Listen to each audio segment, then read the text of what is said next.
welcome to you all. I think we'll dive straight right in.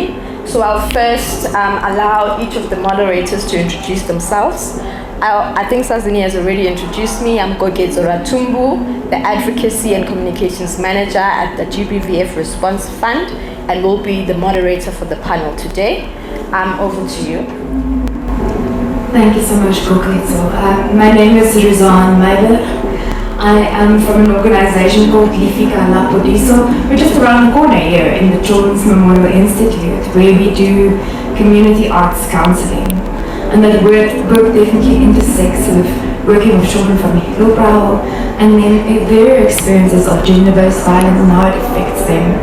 Our big work is around training people to offer support groups for people struggling with various issues, including GBV, and I'm also trained as a drama therapist.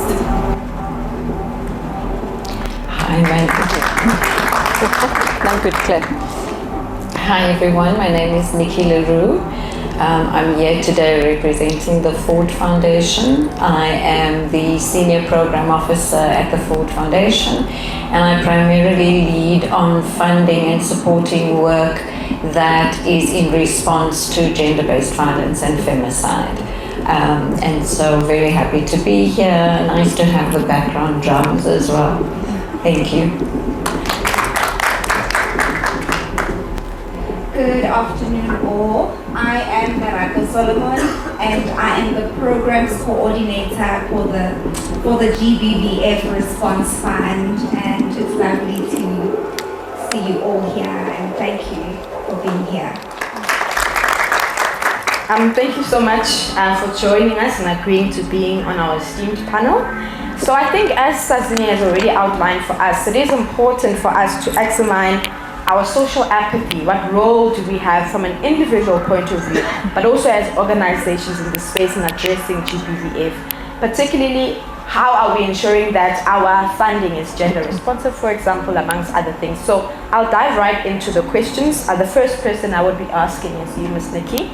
In terms of, could you please elaborate for us on how the Ford Foundation is supporting or its strategic approach in its partnership with the Gender-Based Violence and Response Fund, particularly as it relates to GBVF? Great, thank you so much. So first of all, we have in our Office of Southern Africa 3 program areas. The one is on civic engagement, which looks at the protection of human rights defenders. The other one is on natural resources and climate change, and that looks particularly at communities who are impacted by extractives and other big projects. And then we have the gender-based violence program, which is the one I lead on. Our strategy is very clear, and we've been involved in gender-based violence funding for many, many years. I think more recently, though, our approach has been understanding that all of the data is showing us that numbers are just going up. That we needed to pivot and start supporting work that looks at the prevention of GBV before it starts. So as opposed to funding more response services like shelters or offices in police stations, we now are moving closer into supporting NGOs who work to prevent violence. Our strategic nature of our relationship with the GBVF Fund is one that has a long history in the short life of the GBVF Fund. We were one of the first funders to support the fund when they just started, and we've come on board again this time to support the work that you all are doing on grant to organizations at the level that we can't reach. Ford is an American funder, and so our compliance requirements are pretty high. And so for a lot of the times we can't support organizations that are smaller yet doing very important work at the coalface. But the basis of our strategy going in is to look at supporting feminist movements and strengthening the feminist infrastructure, and then supporting organizations that work on prevention specifically.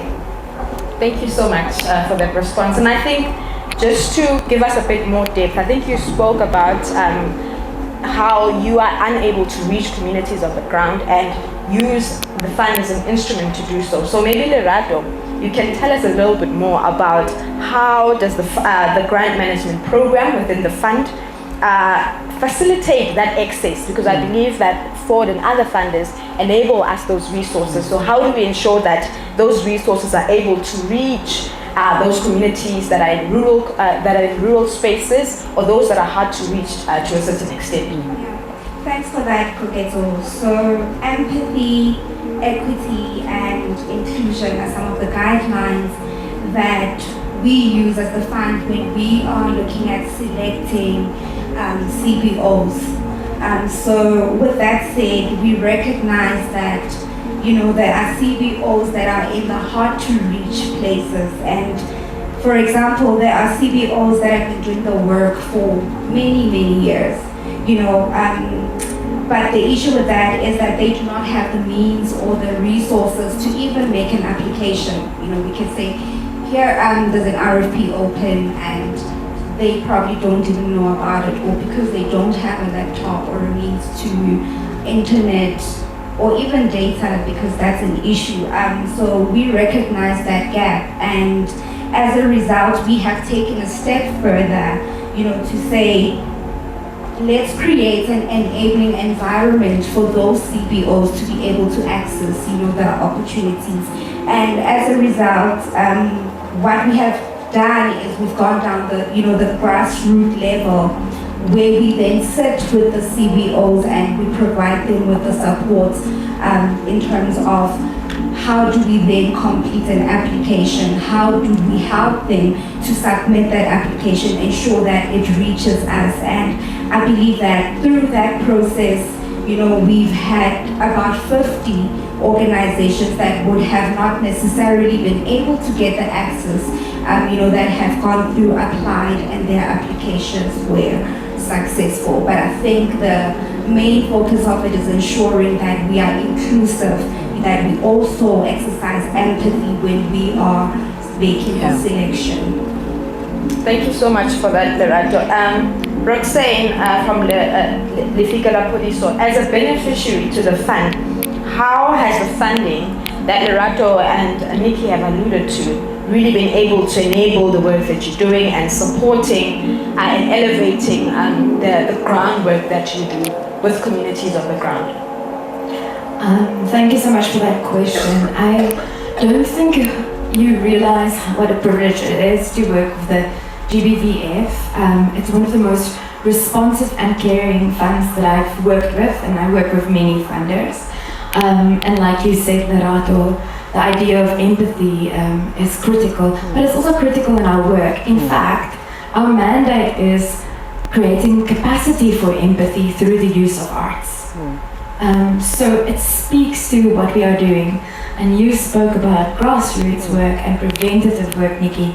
And this fund has allowed us to expand our reach in terms of grassroots work and also really test our preventative programs. We're not completely there yet, it's a work in progress. And that's why I'm advocating for more collaboration around organizations. But essentially what we've been able to do in the last 2 years is pilot a group for teenage boys to really look at stereotypes, cultural things, stigma. What does it mean to be a man in the world? How do I protect the women around me? How do I become an ally and not a perpetrator? What do I do if I've experienced this, if I've grown up with gender-based violence in my home? How do I respond to that? How do I heal from that?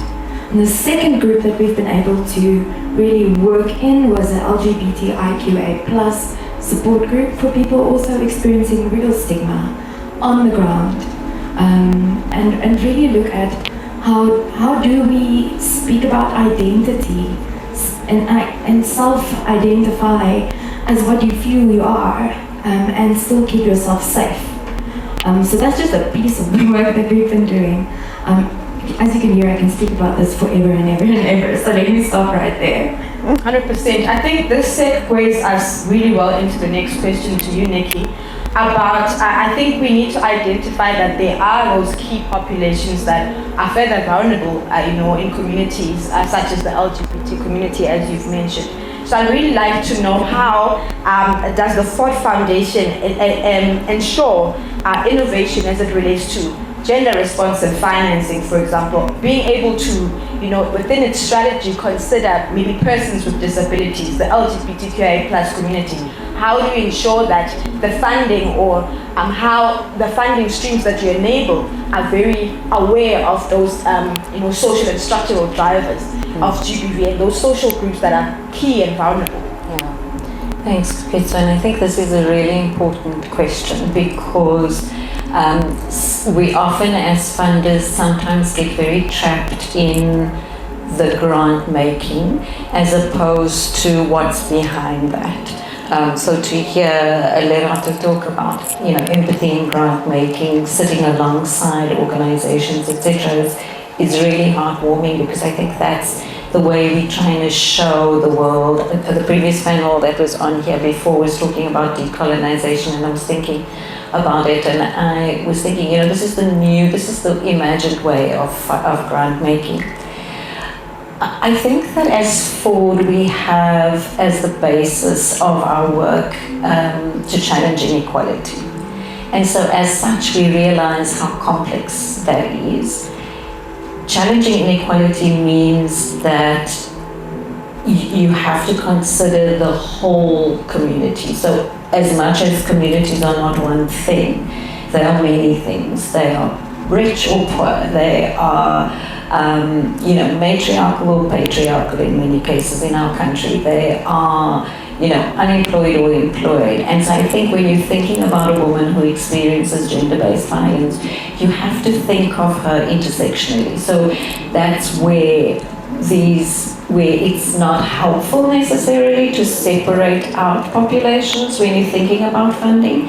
And so the way in which we do that is to have the funders who think like us, who think intersectionally, who may be working with LGBTQ community or maybe working with women survivors in healing programs, but they must understand that the whole of the woman and who she is, because she may well be poor, black, LGBTQ, she may be involved in a faith, community, and so that's how we think about our funding, very intersectionally.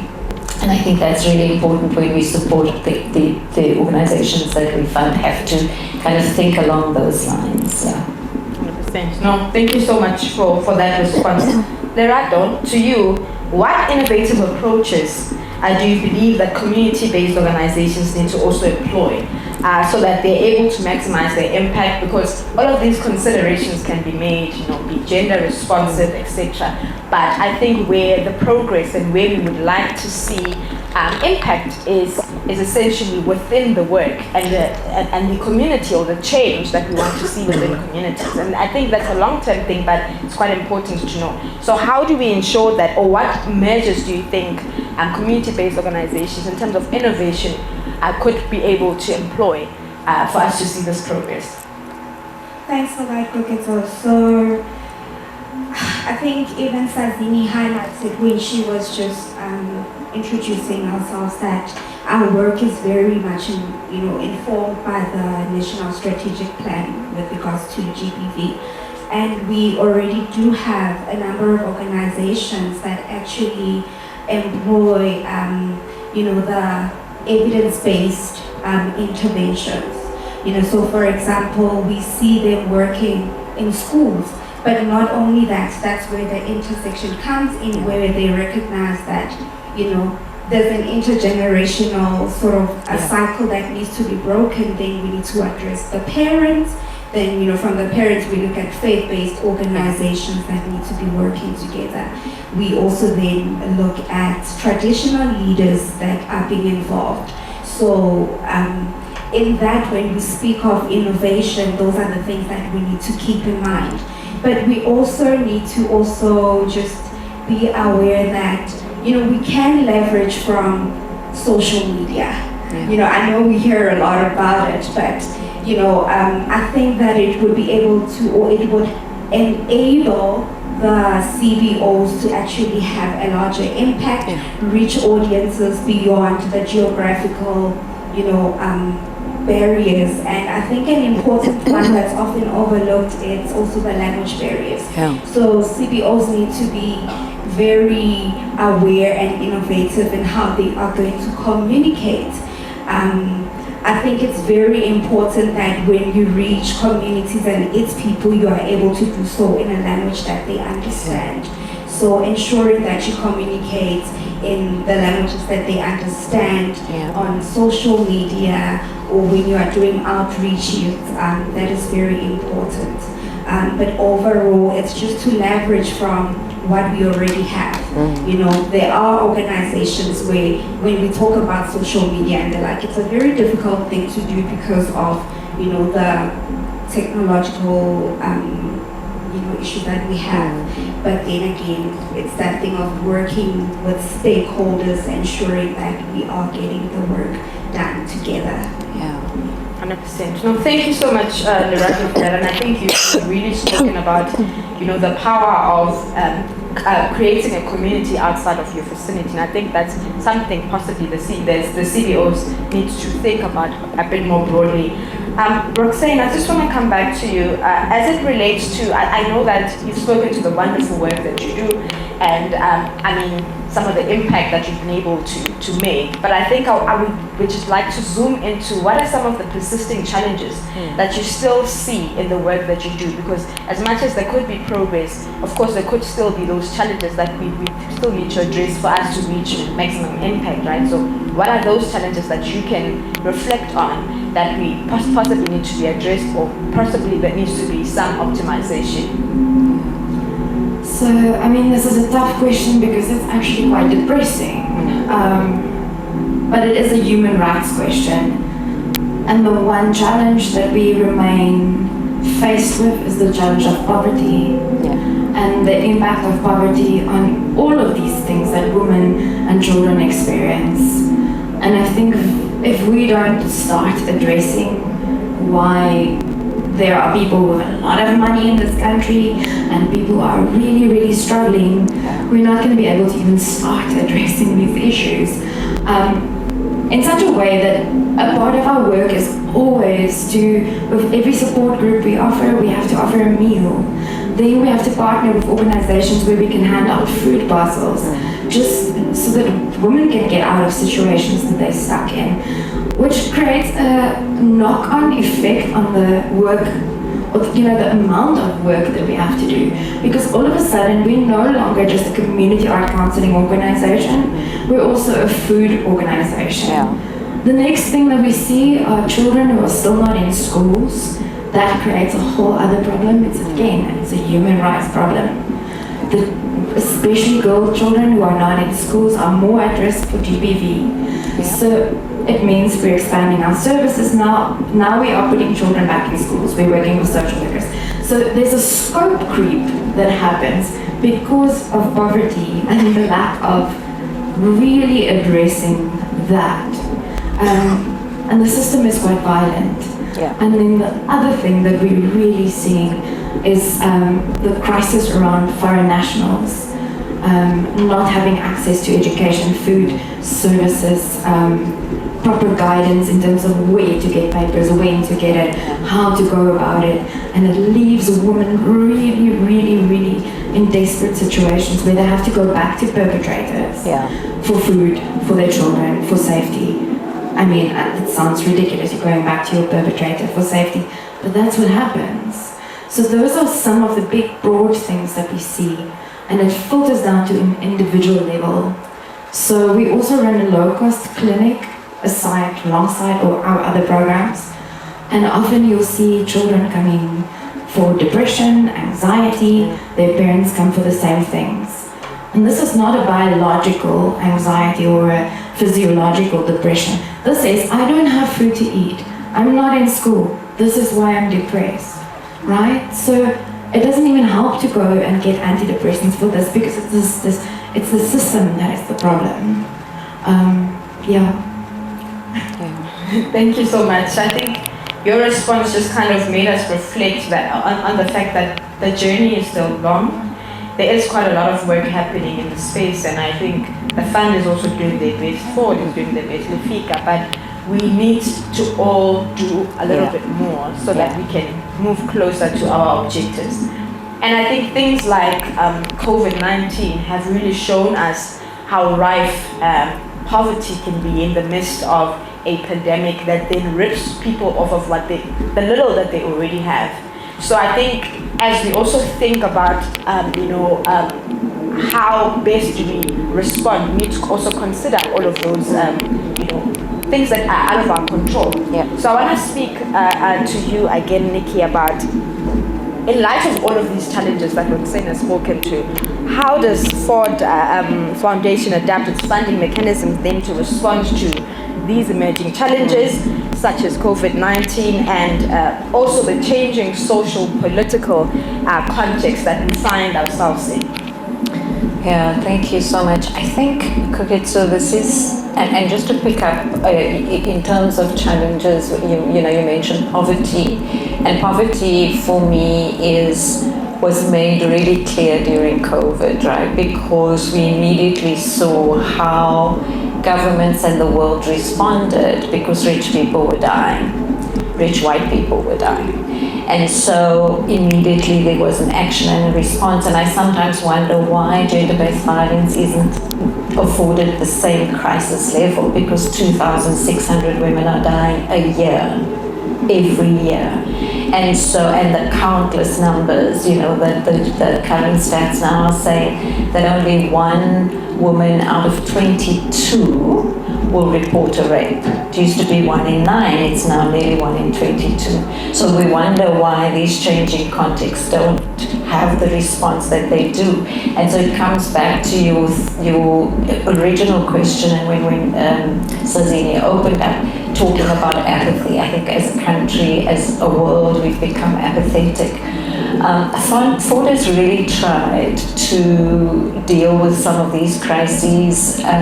Ford is a huge funder of the HIV crisis because, of course, as Sazini also mentioned in her opening, the intersection between HIV/AIDS and GBV demanded a different kind of response.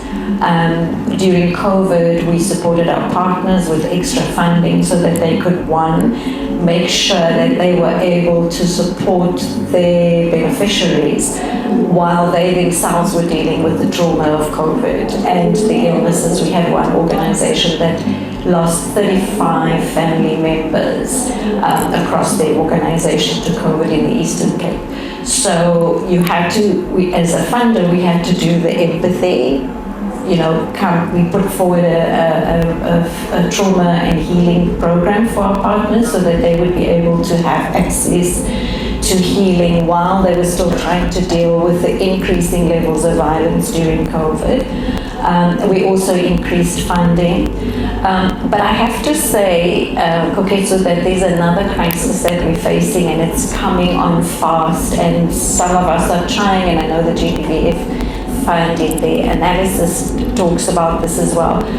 There is an anti-gender movement making things worse for women, worse for children, worse for even men, worse for boys, worse for LGBTQ communities. And it's difficult to respond in this case because it's a very strong, very well organized, very well planned, very thoughtful right-wing agenda. And so as Ford, we've been thinking a lot about how do we support our partners as we see this coming. And so the only way that we can do that is one, through funding, but the other ways in which I think that we need to be as funders more responsive is we run what's called a Weaving Resilience Program. And that Weaving Resilience Program provides support to any organization at any level for free on a number of issues. So you can come to your organization, there's a wellness piece, there's a digital safety and security piece, there's a strategy piece, there's a financial piece, and come and get training, because I think that's how you support the sector beyond funding. So those are the ways in which we have tried to address all of these challenges that come at us, and in the ways that we can. No, thank you so much, for that response. I think being responsive to the environment is a key way of ensuring sustainability. Absolutely. And I think one of the key principles from the fund, would be to ensure that we support input-driven initiatives, and where we are not just leaving the community with something that they are unable to take forward and sustain, because how we measure change in this environment is qualitative, I believe. We see it over time. It's not so much that we can count the amount of bottles or the amount of tests we've been able to do, but rather change that we see in society, and that's through the rate of GBV actually broadly in the country reducing. So Lerato, please speak to me about what other initiatives in the fund, just beyond funding the community-based organizations, are there that ensure that there is a level of awareness of this. You spoke about an RFP, I believe it's a request for proposals, that there is that. How do we ensure greater reach to these community-based organizations for them to know? Because we could be sitting with the information or having the information there, but what are the measures that we take as the fund or to ensure that people are aware of this request for proposal process or this funding being available? So one of the things that the fund did was come up with a strategy to then appoint intermediary organizations, and these intermediary organizations are those organizations that have been doing the capacity to handhold the CBOs that would then need some capacity building, and this would then be done through a needs assessment. So with that said as well, we are able to then tailor, the solution, or rather tailor the capacity building program according to the needs that the CBO needs. So for example, some CBOs would go through programs for financial literacy. Some of them would then be an organizational management program, whereas some of them it would be more on a program skills level. Like you said, we're wanting to see the impact, and that means the organizations then also need to get it right. We have seen organizations who had not even been registered with the CIPC or the Department of Social Development. And through the capacity building program, we have been able to see or take organizations to register, through the DSD,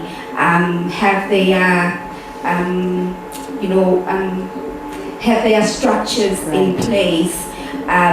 And then as a result, we have had now CBOs that are able to then apply for that funding through the capacity development.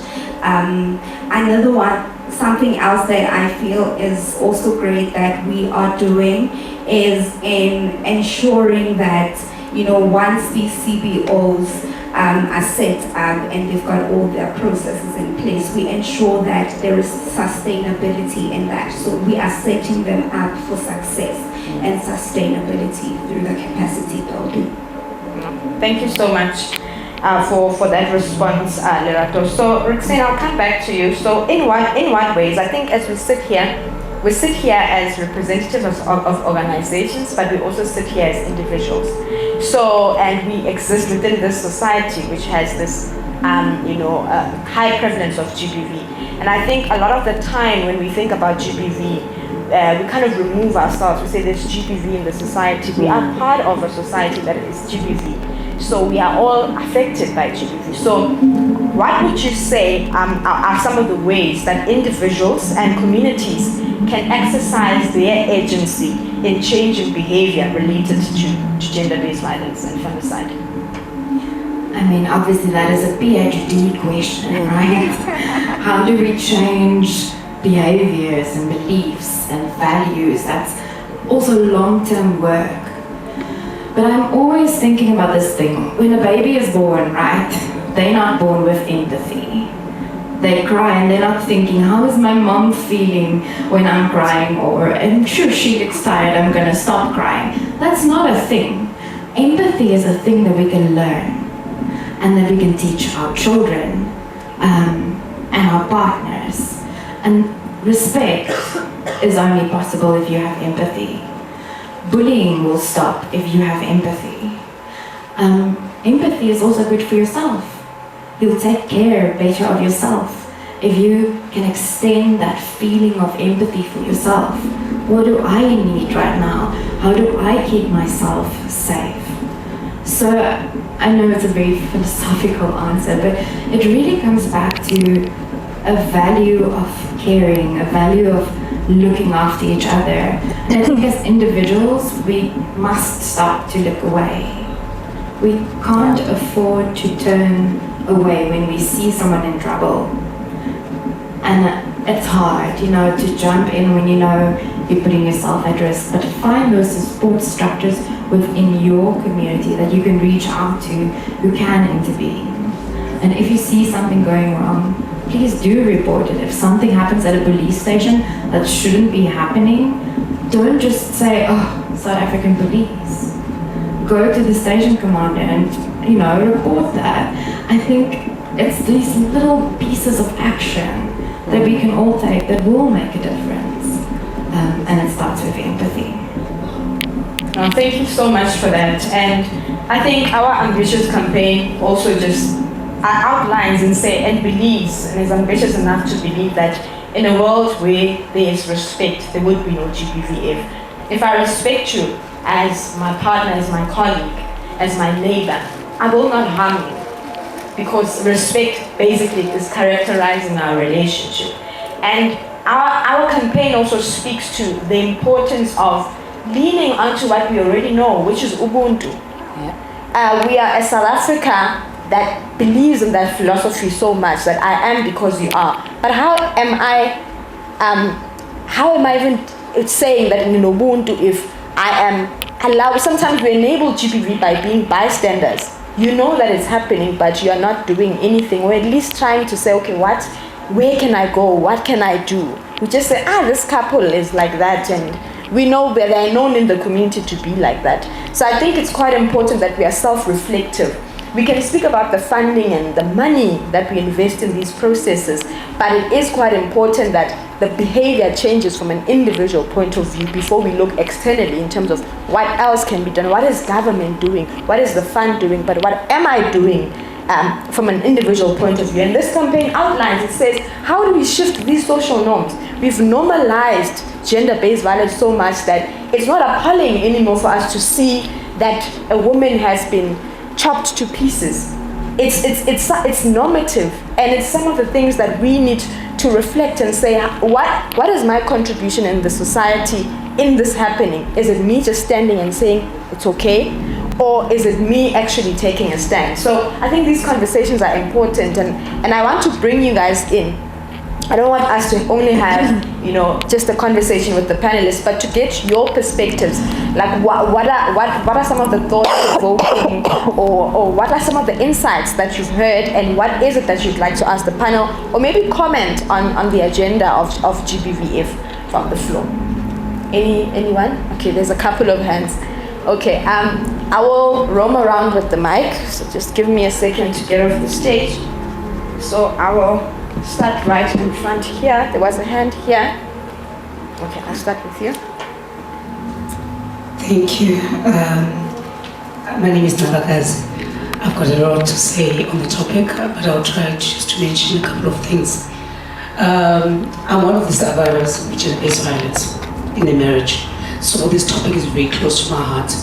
And when you say the reason that gender-based violence continues is because we're not doing anything about it, I truly believe that.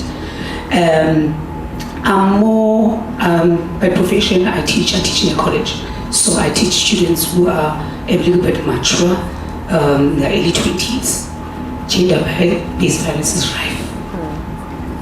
And it has been normalized, as you said. My name is Donu Mpofo. I'm a LGBTQ activist. My question is to the funders, of course.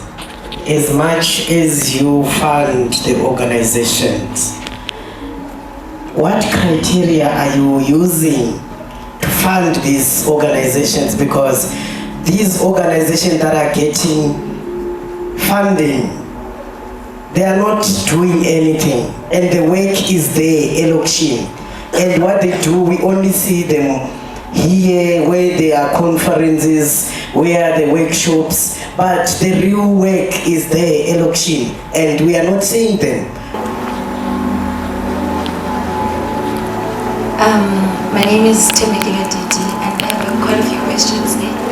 But looking at the fact that men are mostly the perpetrators of GBV, like, do you have any programs as to educate men on how to love and treat a woman, on how to expect a woman? And the second question is, do you fund any programs that deal with men who are being abused by women? Because we tend to neglect the man and we say that no, only women and children are being abused. So those are my two questions. Thank you so much for that. I'll allow the panelists to respond to some of the questions, and some of which I will also respond to. I'll start with you, Roxanne. Maybe if there's a few that you've picked up that you maybe want to speak to. I feel sad that I don't have a pen to write down all of those things because it was a lot. What I'm sitting with now is the comment that came from that side around how we are all wounded and need to heal, and I think that is such an important point. Because actually, as much as I'm speaking about empathy, you can't have empathy if you're traumatized.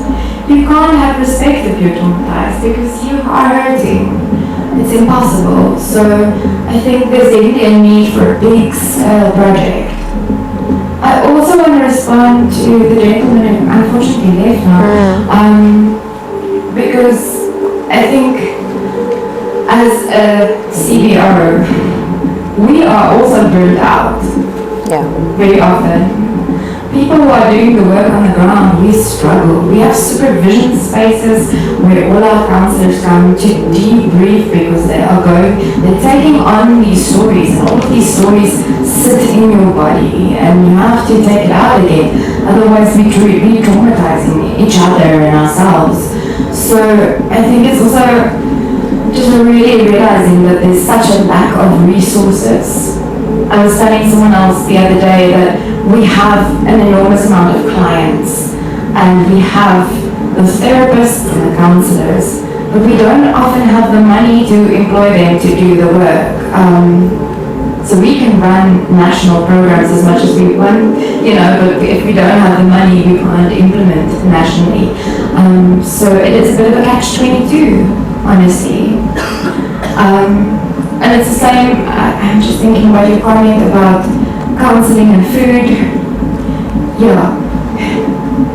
You can't counsel someone and ask them, how do you feel about not having food? That's ridiculous. So I guess in terms of our positive stories, we've had real success in people really being able to express and find words for what they are experiencing through arts. The beautiful thing about art therapy is that, again, trauma lodges in your body. You can take what's in your body and you can put it on a piece of paper and we can look at it and we can talk about it and we can transform that thing. It works really well as a methodology.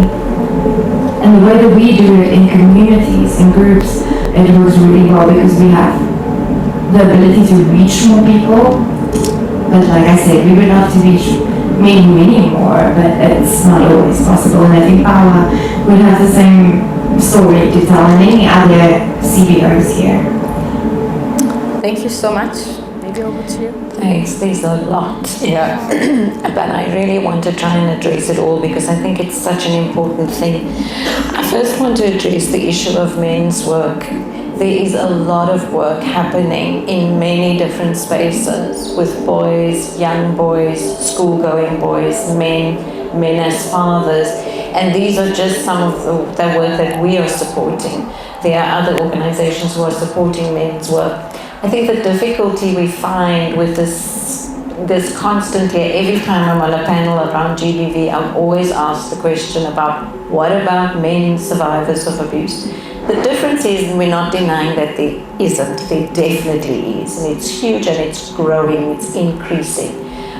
We support an organization that tracks social media responses to gender issues. And so gender is expansive. Gender is not two things. Gender is very expansive.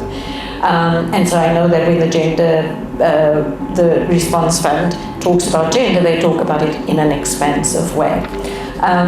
But one of the things we found when they were tracking the work around men was what young men particularly were saying was that there's this notion of powerlessness.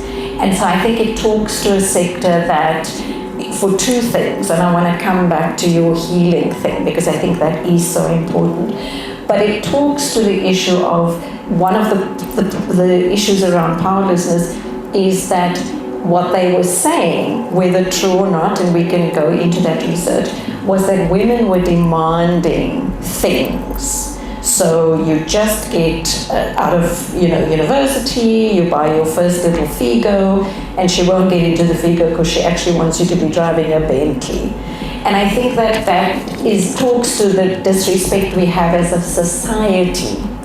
But the stats are clear at the moment that the numbers of gender-based violence are that women are far more likely to be a victim of violence. Young girls are far more likely, and then younger boys under 12. So I think that the responses are there. I think I want to also just talk a little bit about the issues around somebody asked about a termination of pregnancy and somebody else asked about how do I intervene. It makes me very nervous when people talk about the decision must rest with the survivor. She or he or they have to make the decision about what they want to do. It's your bodily autonomy. You decide if I want to terminate a pregnancy, if I want to have the baby.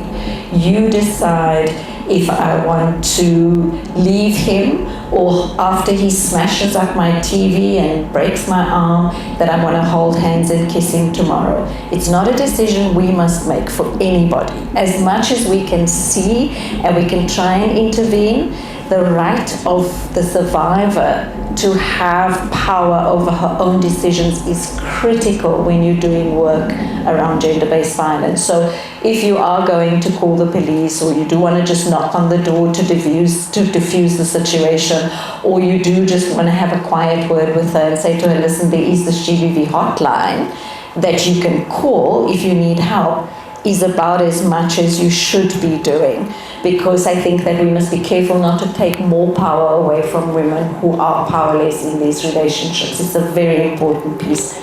I think the other thing I wanted to also focus on, and I'm sorry I'm going on a bit, but there was a lot. I think you're absolutely right about the need for healing. But I want to go a step further than that. We tried, those of us who were around, there are just a few of us, who were around in 1994, we knew that the TRC, right, was an attempt to try and heal, but it was a mess, let's just be honest. And I think that we need TRCs because as a society we have not recovered from colonialism, we've not recovered from apartheid. We continue, our men in particular hold a lot of this powerlessness and shame because of apartheid, and because men, particularly men of color in our society, are told that they are future perpetrators, that they are violent, that they're unemployable, that they're all these things, and men carry this. And so obviously the rates of GBV, not to excuse men who abuse, but I think we have to think bigger than just the on-the-ground work. There's bigger discussions that we need to have. The last thing I want to say is that, for yourself, I'm sorry that happened to her, and I hope that you would find some kind of support for her. There are many organizations doing that kind of support, even going to the police station with you. But I totally agree with you. I think as funders, we sometimes make excuses and we say, oh no, we're funding this big organization over here. But actually, sometimes the work that they're doing doesn't reach communities that are in need. And what I would say is, one of the ladies gave the suggestion there is be vocal about the work that you need. The thing about the police are they are not allowed to tell you what they told you. There's a Sexual Offences Act, there's a Domestic Violence Act, there are many acts and policies in place that demand that they attend to her. They cannot send her away because of a shift change. The station commander cannot make derogatory, so you have a sense that there is when an organization goes with you, they are able to say that. So often we've had organizations that go with and say, no, you're not allowed to say that. Actually, here's the policy. I don't think that gives you comfort, because I think sometimes even taking it further to the station commander, as in your case happened, doesn't even do anything. But I do think there needs to be much more information on the hotline, for example. Phone the hotlines, they know who's in the area, they know who to call. And so I think we must make more use of what there is available as well. Yeah. Thank you. So I just want to address the question regarding what is the criteria when we fund organizations. So with regards to the GBVF Response Fund, amongst other criteria, one of the important ones is ensuring that the CBOs that we fund have aligned their work to the NSP pillars. So the NSP pillars are aligned to the national, or informed by the National Strategic Plan for the GBVF. So that then means the organizations that we fund, number one, they understand the work that they're doing, accountability aspect on their side, and also ensuring that we have mechanisms in place, to support organizations where they are struggling, but also ensure that they've got their governance things right. So we sort of then bridge the gap to say that where there's going to be cracks, we're able to also identify them quickly. But going back to the to the NSP pillars. So our NSP pillars speak to accountability, from accountability to the care and support, prevention, the justice aspect of it. So I'm mentioning those to indicate that when we find an organization and they're saying we are more aligned to the justice pillar, we then interrogate that. What does it look like? If you are then saying you're providing, the justice aspect or assistance, to the people.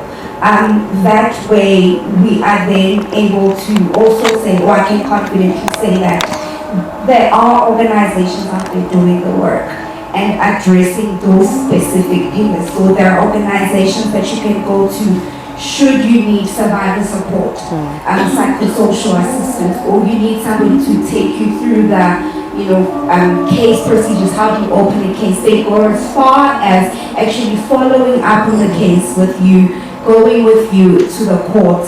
And I think an important thing you've mentioned, I think one of you guys mentioned here, is ensuring that the CBOs amplify the work that they do. So once again, I'll speak to using what we have, so we can leverage social media. I won't speak a lot about that, but because it is what we have, not the only thing, but ensuring that we put our work out there to as many people. And I think, but because I think you'll correct me, we do publish a list of the partners that we have, so you can go onto our website and you'll see the partners that we've funded, and I think you can then contact them and they'll be able to communicate as to the specific work that they do.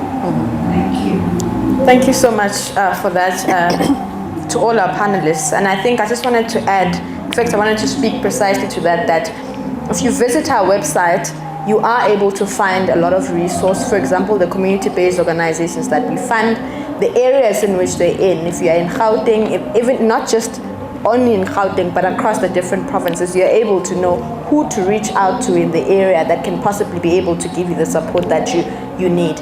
And also, the fund is very intentional with ensuring that we are not just funding big organizations that usually would possibly even receive more than multiple streams of funding, but we capacitate and fund the grassroots, the very small organizations that are somewhere, maybe in a corner somewhere in Guamashi, who are doing the actual work and who may not have the capacity to go through the processes or to be able to apply sufficiently. One of the things that I think Lerato spoke to, and I'll expand a little bit on, is that we were quite intentional with understanding that, like she said, language is a barrier. So in the application processes where potential was identified, organizations were given an opportunity to sit in an interview and expand on the work that they're doing, not to just exclude them on the basis of not being able to properly articulate themselves, but us saying that we understand that we work in a capacity constricted environment. Therefore, it's important that we are able to handhold in some instances where empathy is needed. So as the fund, our agenda or our drive or our objective is to ensure capacity over and above ensuring that we fund organizations, but we capacitate those. And so I really want to urge you to please follow us on social media and our website. A lot of the times we have information on the when the request for proposal is out. You can recommend, if you have an organization yourself that is registered, that is fitting within the criteria, or one that you know within your community. The funding is open to every single organization. It's not restrictive to only organizations that are of a bigger scale. So if we feel that if within our societies there is something that can be done, there is a way within the fund to apply for the funding and be able to implement those programs. So I wanted to speak to that. But also the last thing I wanted to speak to is the campaign that we have, which really speaks to driving social behavioral change, and everything that we've been talking to today just brought me back to the importance of advocacy, of us bringing awareness, of calling to action, because we can have these conversations, we can disperse this money, but what needs to essentially be the overarching objective is to prevent. Responding is the second line of defense, but prevention should be the cornerstone of every single thing that we do. So this campaign seeks to urge us to check our social behavior and in fact change our behavior. So Sissy, I like the fact that you took measures, and for me, I believe that resources like Lerato spoke to, the directory, amongst others. We have a hotline, we have pamphlets here which we can also share with you, with various hotlines that you can reach out to to ensure that the person that you identified was experiencing violence gets the help they need. And one other thing that I wanted to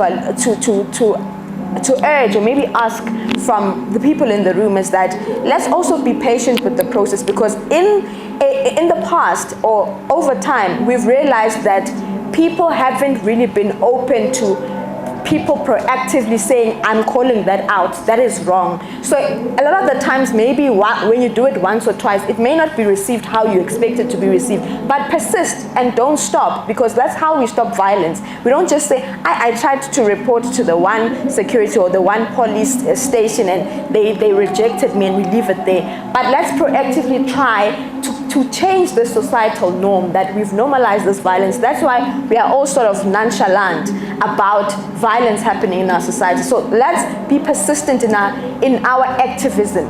Let's be proactive continually until we get to a point where we're in a society where if someone is violated, we all get shocked, because essentially that's something that has not characterized our society anymore. So I will just urge you, we have unfortunately reached the end of our discussion. All of your inputs have been so valuable, and we do realize, or we are also getting an idea of where to take the direction of the kind of work that we are doing. Thank you so much for participating and staying the course and being engaging and asking really some difficult but thought-provoking questions that we need to ask each other as we galvanize further efforts. That multi-sectoral partnership is important. Government needs to come to the fore. We need to come to the fore. Private sector is coming to the fore. The rest, the funders, the CBOs, we all need to work collectively towards one objective. Thank you so much. A special thanks to our esteemed panel. Thank you for being able to really engage us and stay with us the course. And please, to continue this conversation and to get more information, please follow us across all social media. We are GBVF Response Fund 1. And also you are able to look at our website as well, look at the work that we're doing. We have a newsletter out, amongst other things. And you will be up to date in terms of some of the partnerships that we are still cultivating. We have a partnership with SABC, amongst others. So I'll leave it here for today, but thank you all of you for being with us, and until we meet again next time. Thanks.